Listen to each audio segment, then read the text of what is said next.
Good morning students. प्यारे विद्यार्थियों, मैं अनुप कुमार शुक्ला एकलव्य इंटरनेशनल एकेडमी द्वारा आयोजित ऑनलाइन कक्षा में आपका हार्दिक अभिनंदन करता हूं, स्वागत करता हूं। विद्यार्थियों, पिछली ऑनलाइन कक्षा में मैंने आपको रामवृक्ष बेनीपुरी द्वारा रचित अध्याय संख्या 11 जो बाल गोविंद भगत जो क्या है बाल गोविंद भगत के विषय में है।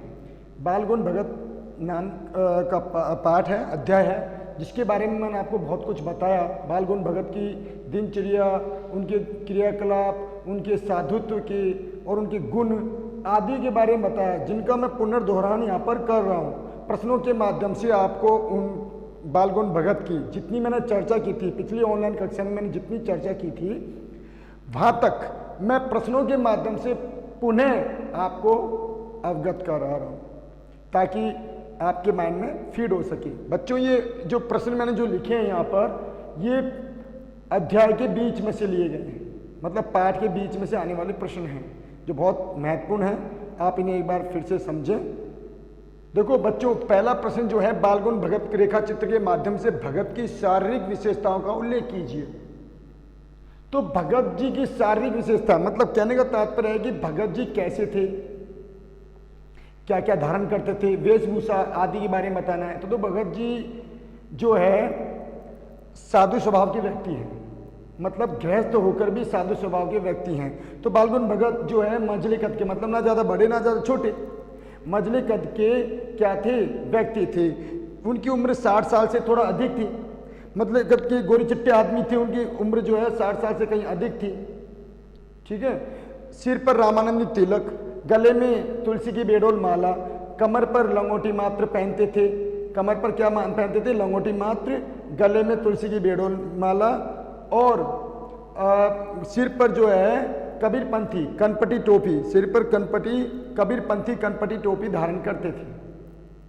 तो प्रश्न के माध्यम से बाल गोविंद भगत रेखा चित्र के माध्यम से भगत की शारीरिक विशेषताओं को उल्लेख इस प्रकार करना फिर से कि भगत जी जो है गोरे चिट्टे मझले कद के आदमी थे, मतलब ना ज़्यादा बड़े ना ज़्यादा छोटे, 60 साल की अधिक अवस्था के व्यक्ति थे, और वे अपने मतलब लंगोटी मात्र पहनते थे, वे अपने तन पर लंगोटी मात्र पहनते थे, और इसके साथ साथ सिर पर जो है कबीरपंथी कनपटी टोपी धारण करते थे, गले में तुलसी की बेडोल माला, और मतलब मस्तक पर जो है रामानंदी टीका जो है औरतों की मतलब टीके की तरह, मतलब नाक के छोर से औरतों की टीके की तरह के जो क्या है टीका लगाए रखते थे। ठीक है। और ये तो हो गया शारीरिक अवस्थाओं के बारे में, शारीरिक विशेषताओं के बारे में। प्रश्न 2 है, लेखक ने भगत जी को सब परिभाषाओं से खरे उतरने वाला साधु क्यों माना है? देखो बहुत अच्छा क्वेश्चन है कि लेखक ने भगत जी को सब परिभाषाओं से, सब यानी सभी परिभाषाओं से खरा उतरने वाला व्यक्ति क्यों कहा है? क्योंकि लेखक को इसलिए कहा है कि वो लेखक गृहस्थ थे, मतलब गृहस्थ साधु थे, औरों की तरह संन्यास धारण करने वाले साधुत्व व्यक्ति नहीं थे, मतलब साधु स्वभाव वाले व्यक्ति नहीं थे। वो गृहस्थ साधु थे, मतलब घर परिवार रखते थे, घर परिवार रखने वाले एक आदमी थे। कहने का तात्पर्य है कि सभी परिभाषा साधु, मतलब भगत जी सब परिभाषाओं से खरे उतरने वाले साधु। कहने का तात्पर्य है कि वो गृहस्थ थे, परिवार रखते थे, थोड़ी बहुत खेती बाड़ी थी। ठीक है। और उसके अलावा वे मतलब औरों की तरह, मतलब जो है जो अपना घर परिवार छोड़ दें और कहीं एकांत में संन्यास ग्रहण कर लें, वैसे साधु स्वभाव वाले व्यक्ति नहीं थे। वे कभी झूठ नहीं बोलते थे। ठीक है। किसी की चीज़ को छूते नहीं थे, बिना पूछे किसी चीज़ के व्यवहार में नहीं लाते थे, काम यूटिलाइज नहीं करते थे, और बेवजह किसी से झगड़ा मोह नहीं लेते थे, हमेशा सत्य बोलते थे, और बहुत कम बात करते थे, बहुत कम बात करते थे। तो इस ये जो सारे गुण हैं वो औरों और मतलब जो और तरह के साधु हैं उनसे कहीं विशेष अलग परिभाषाओं वाले साधु थे। मतलब कभी झूठ नहीं बोलते थे, किसी की चीज़ को मतलब किसी चीज़ को बिना पूछे छूते नहीं थे, खामखा झगड़ा मोह नहीं लेते थे, और मतलब कम बोलते थे, अपने काम से काम रखते थे, दिनचर्या का सदैव पालन करते थे। कबीरपंथी थे वो क्या थे? कबीरपंथी थे, कबीर के अनुयायी थे, कबीर की विचारधाराओं पे चलने वाले आदमी थे। नेक्स्ट क्वेश्चन है, भगत जी की दिनचर्या लोगों के लिए अचरज के कारण क्यों थी? देखो ये बहुत अच्छा क्वेश्चन है कि लोगों के लिए अचरज के कारण क्यों थी। ये उपरोक्त जो ऊपर प्रश्न जो मैंने बताया है, इसके साथ साथ आपको ये जोड़ सकते हो, मतलब ऊपर वाला प्रश्न के उत्तर भी ऐड कर सकते हो, लेकिन अन्य नहीं तो आप ये कर सकते हो कि भगत जी जो है मतलब गृहस्थ साधु थे और वे जो है कभी भी किसी के खेत में शौच के लिए नहीं बैठते थे। खेत में जो भी पैदा होता था, खेत में जो भी पैदा होता था वो अपने मतलब कबीरपंथी मठ, मतलब कबीर के दरबार में जो भी पैदा होता था उसको सबसे पहले कहाँ ले जाते थे? कबीर के दरबार में ले जाते, और वहाँ से जो भी कुछ प्रसाद के रूप में मिलता उसे सहर से स्वीकार करके, खुशी से स्वीकार करके, जो भी प्रसाद के रूप में मतलब जो भी खेत में पैदा होता उसको अपने सिर पर लाद करके मतलब कबीर मठ पर ले जाते थे, कबीर दास जी के मठ पर ले जाते थे। वहाँ से जो भी कुछ उन्हें प्रसाद के रूप में मिलता था, मतलब जो भी कुछ मिलता था उस अनाज में से, जो भी धान में से, वो शहर से बिना किसी संकोच के, बिना किसी मतभेद के, बिना किसी मतभेद के, अहंकार के, मोह माया के वो अपने घर पर ले आते, उसी से अपना गुजारा करते थे। देखो बच्चों, वे कभी मतलब गुजारा करते थे। ये हो गया भगत जी की दिनचर्या लोगों के लिए अचरज का कारण, मतलब वहाँ के रहने वाले लोगों का अचरज का कारण क्यों था? क्योंकि वे कभी कभी अपने नियमों को इतनी बारीकी तक ले जाते थे कि वो अपने मतलब किसी के खेत में शौच के लिए नहीं बैठते थे। उनके जो खेत थे वो 4 कोस दूर थे अपने, उनके गांव से कितने किलोमीटर दूर थे? 4 कोस। तो वहाँ पे किसी के खेत में शौच के लिए नहीं बैठते थे, और उनके खेत से जो भी कुछ पैदा होता था, धान से जो भी कुछ उनके खेत से मिलता था, उन्हें पैदावार होती थी, और जो भी कुछ मिलता था उसे सबसे पहले कहाँ ले जाते थे? कबीरपंथी मठ पर ले जाते, कबीर के मतलब कबीर के मंदिर ले जाते, दरवाजे पे ले जाते, कबीरदास जी की जो मंदिर है, मठ है, जो आश्रम है, वहाँ पर ले जाते, और वहाँ से जो भी प्रसाद के रूप में मिलता वो अपने शहर स्वीकार करके अपने घर पर ले जाते और उसी से अपना गुजारा करते। ठीक है ना? क्योंकि उन्हें एक कबीरपंथी को अपने मतलब एक कबीरपंथी मठ से मतलब क्योंकि जो 4 कोस था तो भगत जी को कबीरपंथी मठ से मतलब, इसका तात्पर्य है कि कबीरदास जी के अनुयायी थे, भक्त थे, उनके जो भी नियम कायदे थे वो कबीरदास जी के द्वारा प्रदत्त थे, कबीरदास जी के द्वारा दिए गए थे। ठीक है, नेक्स्ट क्वेश्चन है कि आषाढ़ की रिमझिम आते ही गांव के लोगों द्वारा कौन से क्रियाकलाप शुरू हो जाते थे? देखो, आषाढ़ की रिमझिम आते ही गांव के समूचे गांव के लोग जो है अपने अपने खेतों पर उतर पड़ते, हलवाए हल चलाने लगते, और जो है रोपनी करने वाले रोपनी करने लगते, और महिलाएं जो हैं प्रातः काल का मतलब सुबह का भोजन लेकर के जो है खेत के मेड़ पर, दीवार पर, खेत के जो चारों ओर दीवार पर बैठ जाती और वहाँ पर मतलब बैठ जाती। तो सभी गांव के लोग जो है अपने अपने कार्य में लग जाते, लीन हो जाते। ठीक है, क्यों? और बच्चे जो हैं, विशेषकर बच्चे जो हैं खेत में भरे हुए पानी, मतलब धान जो लगी हुई है, धान मतलब खेत में भरे हुए पानी वाले खेत जो हैं, भरे हुए पानी मतलब पानी से भरे हुए खेत जो हैं उसमें उछल कूद करने लगते। तो ये जो सारी क्रियाएं हैं वो कब होती थी? आषाढ़ की रिमझिम में आते ही गांव के लोगों द्वारा, जिसमें भगत जी भी अपने खेतों में जाते थे, जिसमें भगत जी भी अपने खेतों में जाते थे। देखो अब यहाँ पे आता है, बालगुण भगत का यह संगीत है या जादू, यह पंक्ति भगत की किस क्रिया से सार्थक हो जाती है, किस क्रियाकलाप से सार्थक हो जाती है तथा क्यों? देखो बच्चों, यहाँ पर बालगुण भगत का यह संगीत है या जादू, लेखक ने अपने इस बालगुण भगत रेखा चित्र में बहुत सुंदरता से प्रस्तुत किया है। क्योंकि आषाढ़ की रिमझिम आते ही सारा गांव जो है अपने अपने खेतों में लिप्त, मतलब क्रियाओं में लिप्त है। ठीक है, कोई हल चला रहा है, कोई रोपनी कर रहा है धान की, तो उस समय भगत जी जो हैं उनका पूरा शरीर कीचड़ से लिथड़ा हुआ है। तो इसका उत्तर किसने करना है कि इस मतलब यहाँ पे इसको उत्तर कैसे लिखोगे? बालगुण भगत का संगीत है जादू, क्योंकि उस समय बालगुण भगत अपने पूरे शरीर को कीचड़ से लिथड़े हुए हैं, क्योंकि वो अपने खेत में धान की रोपनी कर रहे हैं। उनके मुख से जो है संगीत के स्वर निकलने लगते हैं, मतलब कबीर के दोहों के, गीतों के मधुर स्वर निकलने लगते हैं, जो वहाँ काम करने वाले, आसपास काम करने वाले लोगों के कानों तक पहुंचते हैं। वो इस तल्लीनता से गाते हैं, वो उन धुन को, वो उस सुर को, उस मतलब गीत पदों को इतनी तल्लीनता से गाते हैं कि जो है कि वो अपने संगीत के जीने तक चढ़ा के ले जाते हैं। वो अपने इतने खो जाते हैं उस संगीत में कि उनका संगीत जो है जीने पर चढ़ता जाता है। मतलब कहने का तात्पर्य है कि वो इतने मदमस्त हो जाते हैं गाने में कि उनका संगीत जो है, लय ताल गति जो है वो इतनी मनमोहित कर देने वाली होती है कि कुछ को जो है आकाश की ओर भेजते हैं और कुछ को वहाँ पर खेतों में, मतलब धरती की मिट्टी पर काम करने वाले, धरती की मिट्टी पर अर्थात पृथ्वी पर, धरती पर काम करने वाले, जो आसपास काम करने वाले जो लोगों के कानों तक जाते हैं, उनके कानों तक पहुंच जाते हैं। तो उस समय क्या क्रिया होती है? उस समय जो क्रिया होती है कि हलवाओं की जो है ताल जो है बिल्कुल सही एक क्रम में चलने लगते हैं। मतलब ताल जो है, हलवाओं के ताल जो है, पैर की ताल जो है वो नित्य एक क्रम में चलने लगते हैं, झूम उठ जाते हैं। और जो वहाँ पे रोपनी करने वालों की उंगलियां जो हैं पंक्तिबद्ध क्रम में रोपनी करने लगती हैं, पंक्तिबद्ध क्रम में रोपनी करने लगते हैं। उसमें बालगुन भगत भी खुद जो है अपने खेतों में क्या है, रोपनी कर रहे हैं, गीत गाते गाते जो है पंक्तिबद्ध जो है अपनी धान को बैठा रहे हैं, खेत में, पानी से भरे हुए खेत में बिठा रहे हैं।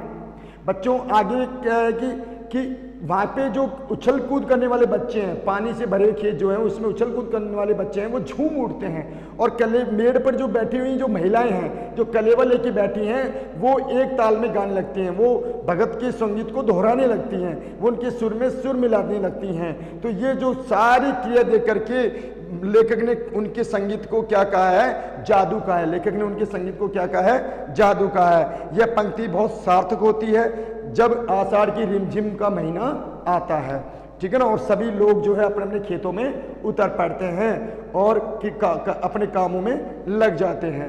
किस तरह का कोलाहल भगत के संगीत को, अब यहाँ पे एक क्वेश्चन आया कि किस तरह का कोलाहल भगत के संगीत को अपने कोलाहल में डुबो नहीं सकती। तो यहाँ पे कहने का तात्पर्य है कि भादों की जो अंधेरी रात है, भादों की जो अंधेरी रात है, तो उस भादों की अंधेरी रात में जो है चारों ओर जो है सन्नाटा छाया हुआ होता है, लेकिन वो सन्नाटा नहीं है, वो चारों ओर सन्नाटा होना चाहिए, लेकिन उस समय भादों की अंधेरी रात में जो है बादल गरज रहे हैं। और मैंने अभी जो चर्चा की चारों ओर सन्नाटा, मतलब किसकी सन्नाटा, कहने का तात्पर्य है कि बादल अपनी क्रिया कर रही हैं, बादल गरज रहे हैं, बिजली तड़प रही है, मेंढक टट्टर कर रहे हैं, झिंगुर जो है झरझर कर रहे हैं, लेकिन वहाँ के आज गांव के सभी लोग जो हैं, गांव के जो सभी लोग जो हैं वो निद्रा में मग्न हैं, मतलब सुप्त अवस्था में, निस्तब्ध हैं। निस्तब्ध मतलब सोए हुए हैं, उनको होश नहीं है कि क्या हो रहा है। लेकिन उस समय जो है बालगोविंद भगत का संगीत सबको जगा रहा है और जाग रहा है। मतलब कहने के तात्पर्य कि जगाने की चेष्टा कर रहे, बालगोविंद भगत का संगीत ही उस समय जाग रहा होता है। केवल उस समय जो है कि भादों की अंधेरी रात है, बादल गरज रहे हैं, बिजली तड़प रही है और मेंढक जो है टट्टर कर रहे हैं, और झिंगुर जो है, झिंगुर मतलब झिंगुर जो है वो उनकी झनझन मतलब झरझर की आवाज़ कर रहे हैं। लेकिन ये जो सारा संगीत है, मतलब किसकी संगीत, ये जो सारा कोलाहल है, सॉरी संगीत में कोलाहल, जो शोर शराबा है, कौन सा शोर शराबा, बादलों की गरज, बिजली की तड़प, मेंढकों की टट्टर, झिंगुरों की झरझर, ये बालगोविंद भगत के संगीत को डुबो नहीं पा रही है, क्योंकि उस समय बालगोविंद भगत का संगीत जाग रहा है और सबको जगाने की चेष्टा कर रहा है।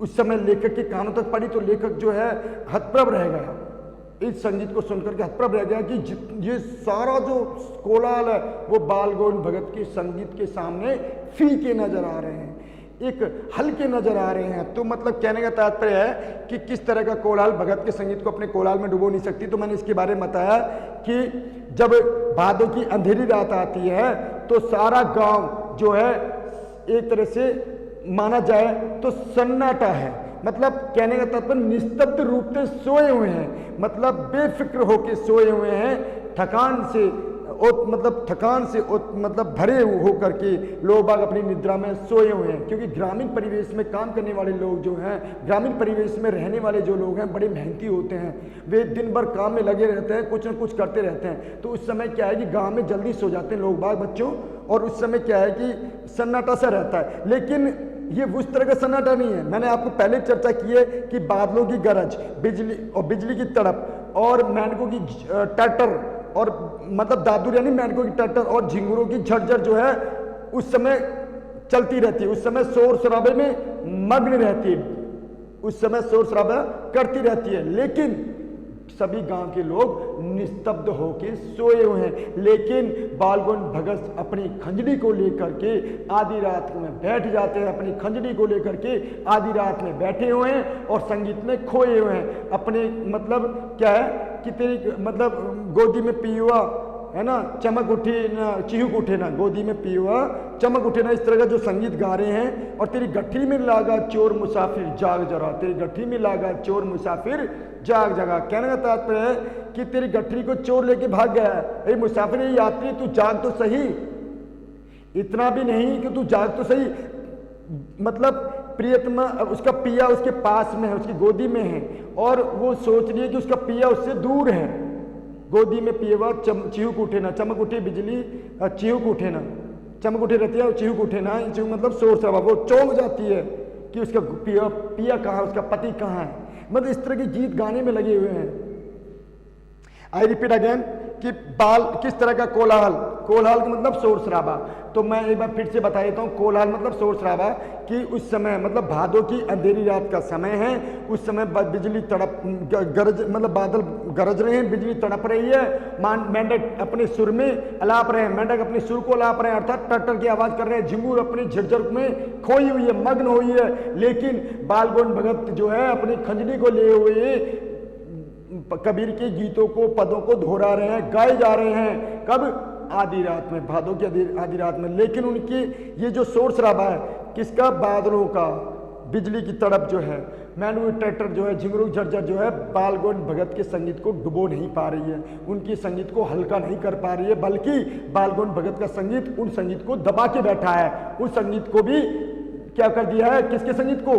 कौन से मतलब कौन सी कोलाहल को? बादलों की, बिजली की, मेंढक और झिंगुर की कोलाहल को हल्का कर देती है। किसकी संगीत? बालगोविंद भगत का संगीत। ठीक है ना। बालगोविंद भगत के एक एक पंक्ति, बालगोविंद भगत के गीत की एक एक पंक्ति जो है मदमस्त हो जाती है और उनकी संगीत के सामने वो सारे शोर हल्के पड़ जाते हैं, दब जाते हैं। वे सारे शोर बालगोविंद भगत के संगीत को दबा नहीं पाते हैं। नेक्स्ट क्वेश्चन है, बालगोविंद भगत का संगीत जग रहा है, जगा रहा है, ये पंक्ति कब और क्यों सार्थक होती है?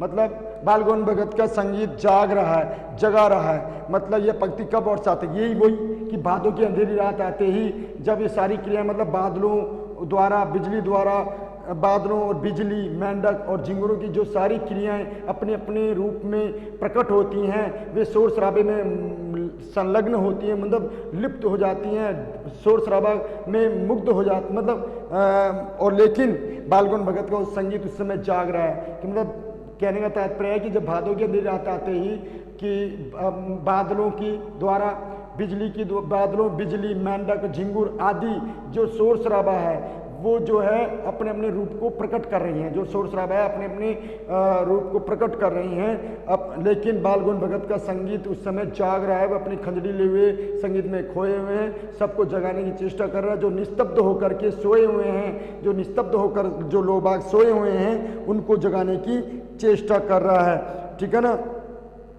तो मतलब चेष्टा कर रहा है। तो उस समय कहने का तात्पर्य मतलब कि कौन जगाने की चेष्टा कर रहा है? बालगोविंद भगत का संगीत किसको चेष्टा कर रहा है जगाने की? जो गांव के लोग जो निस्तब्ध होकर के, जो मतलब जो एकदम से मतलब निस्तब्ध होकर के, बिना किसी फिक्र के, बिना किसी मतलब दबाव के, बिना किसी समस्या के वो आराम से सोए हुए हैं, मतलब गहरी नींद में सोए हैं, उनको जगाने की चेष्टा कर रहा है। और क्यों कर रहा है? क्योंकि उस समय बादलों की तड़प, उस समय बालगोविंद भगत अपनी खंजड़ी को लिए हुए जो है मतलब भगत जी मतलब कबीरदास जी के संगीत मतलब पदों को इतनी तल्लीनता से, इतनी गहनता से गा रहे हैं, जो उसको क्या कर देते हैं, एक तरह से सुरमई बना देते हैं उसको, और उसमें एक ऐसी आलाप भर देते हैं, उसमें एक ऐसा राग डाल देते हैं जो क्या है कि अच्छे अच्छे जो बादलों की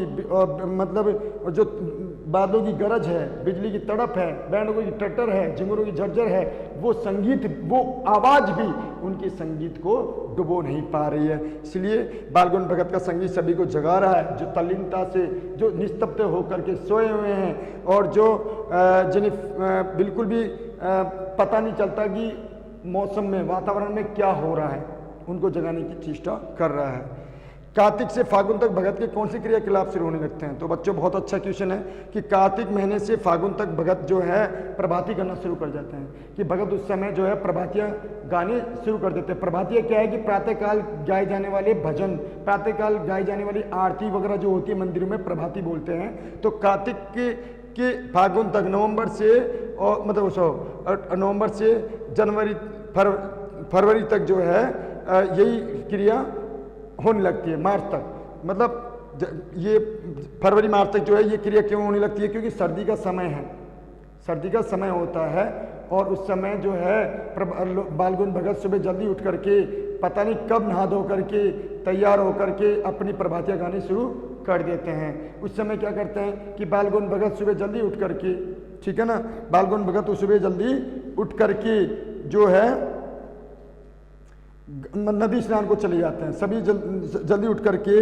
नदी स्नान को चले जाते हैं। नदी स्नान करके जो जब उनकी नदी कितनी किलोमीटर दूर है? गांव से 2 किलोमीटर दूर है। नदी स्नान को चले जाते हैं, वहां से नहा धोकर गांव के भिंडे पर वहां से नहा धो करके निवृत्त होकर के शौच आदि से निवृत्त होकर के नहा धो करके गांव की सीमा पर जो भिंडा है, पोखर जो है, तालाब है, उसके भिंडे पे ऊंचाई पर बैठ जाते हैं, अपनी खंजरी को लेकर बैठ जाते हैं और वही राग रापने लगते हैं। मतलब खंजरी को लेकर बैठ जाते हैं और काला कंबल ओढ़ करके, मतलब अपने सिर पर काला कंबल ओढ़ करके कुछ की चटाई बिछा करके बैठ जाते हैं, ठीक है, कुछ की चटाई बिछाकर बैठ जाते हैं। और उस समय वे इतने मतलब क्या नाम है, कबीरदास जी के भजन को, गीतों को टेरने लगते हैं, दोहराने लगते हैं, टेरने लगते हैं, दोहराने लगते हैं। तो उस समय लेखक कह रहा है कि वो देर तक सोने वाला इंसान है। लेखक क्या कह रहा है कि वो देर तक सोने वाला इंसान है और एक दिन, लेकिन एक दिन लेखक देर तक सोने वाला इंसान है। तो हमने जितना पूछा उसका उत्तर देखो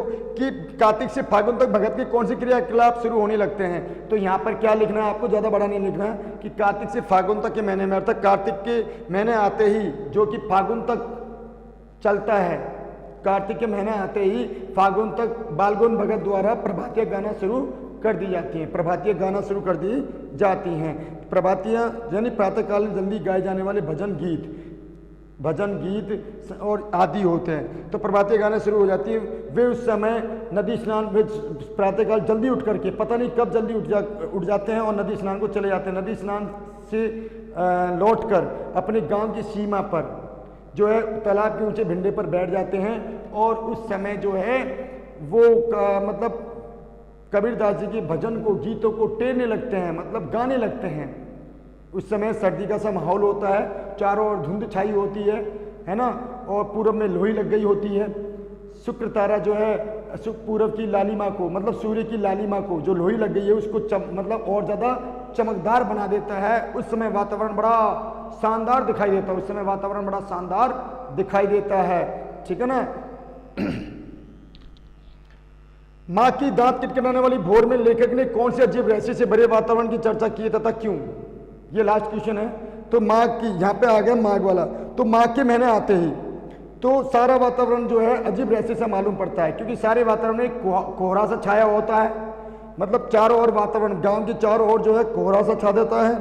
और उस समय आसमान के तारे जो है, आसमान के तारे भी पूरी तरह से बुझे नहीं है, अर्थात सुबह का बहुत जल्दी का टाइम है। उस समय आसमान के तारों का जो है वो उनका दीपक, उनका जो प्रकाश वो पूरी तरह से लुप्त नहीं हुआ है, बुझा नहीं है और चारों ओर कोहरा सा छा गया है। शुक्र तारा जो है पूरब में छाई, मतलब पूरब में लगी हुई लोही, पूरब में लगी हुई लोही मतलब होता है सूर्य की लालिमा, जो लाल लाल किरणें होती हैं। शुक्र तारा जो है सूर्य की लालिमा को और ज्यादा चमकदार बना देता है। उस समय बालगुन भगत जो है अपनी खंजड़ी लिए हुए पोखर के भिंडे पर बैठे हुए तल्लीनता से कबीरदास जी के गीतों को गा रहे हैं, जो है ना गा रहे हैं। उन्होंने काला कंबल ओढ़ रखा है, उन्होंने अपना क्या ओढ़ रखा है, स्तन पर काला कंबल ओढ़ रखा है।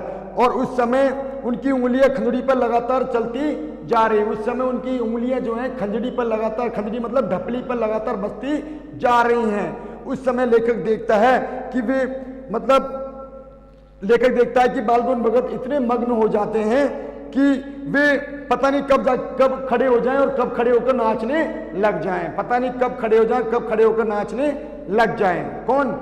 बाल गोविंद भगत। ठीक है, ये सारी क्रियाएं वो क्या है लेखक देखते। ठीक है, तो उस समय लेखक, उस समय जो है मौसम ऐसा होता है कि जाड़े से कपकपाने वाली सर्दी, जाड़े से मतलब सर्दी में कपकपाने वाला माहौल होता है, चारों ओर धुंध छाई होती है। ठीक है, सारा वातावरण अजीब रहस्य से आवृत घिरा हुआ मालूम पड़ता है। तो आई रिपीट अगेन, माँ की दांत किटकिटाने वाली, दांत किटकिटाने वाली, दांतों को बजाने वाली सर्दी जो है, मतलब भोर यानी प्रातःकालीन का समय जो है, लेखक ने कौन से अजीब रहस्य से भरे वातावरण की चर्चा की है? तो क्या लिखोगे आप कि माँ की दांत किटकिटाने वाली भोर में के अजीब रहस्य को लेखक ने इस तरह से व्यक्त किया है कि उस समय जो है मतलब उस समय तारे जो है, आसमान में तारे जो हैं, तारों का दीपक जो है, तारों का प्रकाश जो है पूरी तरह से बुझा नहीं है, तारों का प्रकाश जो पूरी तरह से बुझा नहीं है। पूरब में लोही लग गई है, पूरब में क्या है, लालिमा, सूर्य की लालिमा दिखाई दे रही है, और उस चारों ओर कोहरा छाया हुआ है। चारों ओर क्या छाया हुआ है? कोहरा छाया हुआ है। उस समय जो है वातावरण अजीब रहस्य से घिरा हुआ मालूम पड़ता है। उस समय बाल गोविंद भगत जो है अपनी नदी स्नान करके अपनी गांव की सीमा पर जो है बैठे, गांव की सीमा की भिंडे पर, पोखर की भिंडे पर बैठे हुए हैं और कबीरदास जी के गीतों को टेरने लगे हुए हैं, दोहराने लगे हुए हैं। कबीरदास जी गीतों को दोहराने लगे हुए हैं। वे इतने मदमस्त हो जाते हैं, लेकिन उतने मदमस्त हो जाते हैं कि उनकी उंगलियां खंजरी पर लगातार बसती चली जाती हैं। पता नहीं कब खड़े होकर के वो नाचने में मग्न हो जाएं, कब खड़े होकर नाचने में मग्न हो जाएं। और जब वो खड़े होकर नाचने लगते हैं तो उनकी जो कंबल है, जो उन्होंने कंबल ओढ़ रखा है, वो बार बार मतलब सीट से सरकने लगता है। लेखक ने सारी बात, मतलब लेखक ने जो सारी घटनाएं जो हैं कब देखी? माँ की दांत किटकिटाने वाली भोर में। किसके द्वारा देखी गई? लेखक के द्वारा। ठीक है ना, कब देखी गई? माँ की दांत किटकिटाने वाली भोर में। किसके द्वारा, मतलब ये हो गई। और किसको देखा गया? बाल गोविंद भगत की चरम उत्कर्ष को देखा गया, बाल गोविंद भगत के चरम उत्साह को देखा गया, जो कबीरदास जी के गीतों को बड़ी सुंदरता से दोहराने लगते हैं और जो लेखक को क्या है अपनी ओर खींचे ले जाते हैं। वो संगीत इतना प्यारा होता है कि लेखक को अपनी ओर खींचकर ले जाता है, क्योंकि लेखक तो देर तक सोने वाला इंसान है। लेकिन माँ की दांत किटकिटाने और सर्दी की जो बाल गोविंद भगत द्वारा जो क्रिया की जाती हैं, जो गीत दोहराए जाते हैं, जो प्रभातियां गाई जाती हैं, वो है ना इतने अजीब रहस्य से घिरे होते हैं, अजीब रहस्य पैदा करने वाले होते हैं कि चारों ओर वातावरण बड़ा मुग्ध होता है, प्रसन्नमय होता है, चारों ओर वातावरण बड़ा सुंदर दिखाई देता है। लेकिन लेखक अब उनकी ओर खिंचा चला जाता है। किसकी ओर खिंचा चला जाता है? बाल गोविंद भगत की संगीत की ओर खिंचा चला जाता है। ठीक है बच्चों, ये पिछली बार मैंने जो चैप्टर पढ़ाया था, पिछले ऑनलाइन वीडियो में मैंने जो बाल गोविंद भगत नामक जो चैप्टर पढ़ाया था, और जितना पढ़ाया था वहां तक मैंने इसका पुनर्दोहरान कर दिया है। आज मैं आगे इसलिए नहीं चल रहा हूं क्योंकि आपको जो मैंने पिछली बार जो प्रश्न लिखे थे उसको एक्सप्लेनेशन का समय है, उसको एक्सप्लेन करना है, उसका आंसर अब मैं उसको सॉल्व करना है।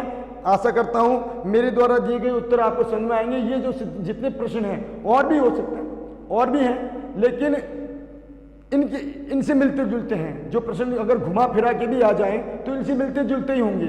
आपको कोई संकोच करने की जरूरत नहीं है, क्योंकि प्रश्न का उत्तर जो मैं बता रहा हूं वही होगा।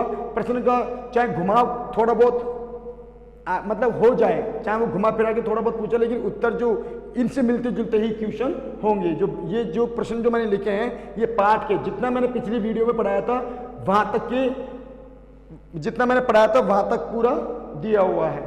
आशा करता हूं मेरे द्वारा दिए गए उत्तरों, बताए गए प्रश्नों के उत्तर आपको समझ में आए होंगे। मेरे द्वारा बताए गए जो मेरे द्वारा प्रश्न के उत्तर जो बताए गए हैं वो समझ में आए होंगे। आगे की वीडियो में फिर से मिलते हैं। आज के लिए इतना ही, धन्यवाद।